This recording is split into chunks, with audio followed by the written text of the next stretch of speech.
Қазақстан Республикасы агроөнеркәсіптік кешенін дамыту жөніндегі ұлттық жобасы аясында агро салаға 21,9 миллиард теңге қаржы бөлінген. Бүгінгі күні оның 6,6 миллиард теңгесі облыстың шаруаларына субсидия ретінде беріліпті. Осының нәтижесінде жыл басынан бері салада 57,4 миллиард теңгенің өнімі өндірілген. Өткен жылмен салыстырғанда 4,5 миллиард теңгеге артты. Осылай деген ауыл шаруашылығы басқармасының басшысы баспасөз алаңында баяндама жасады.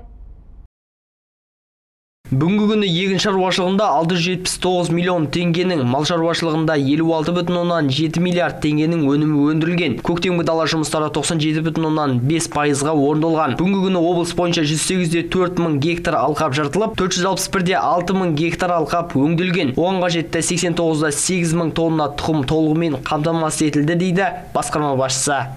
216,3 мың гектар жаздық масақты дақылдар, 30,6 мың гектар көкжылдық шөп, 43,100 гектар көкөніс, 66,200 гектар майлы дақылдар, 10,400 гектар қант қызылшасы, 16,900 гектар бақша, 11,800 гектар картоп, 27,900 гектар біржылдық шөп.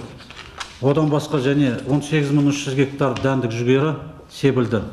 Жалпы жаздық дақылдар 441,7 мың гектарға егілді.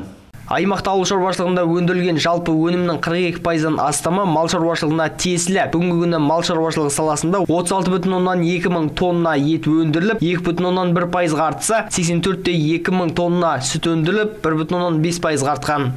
Сондай-ақ облыстағы мал басы 4,8 миллион басты құрап, өткен жылмен салыстырғанда 2,1% артты.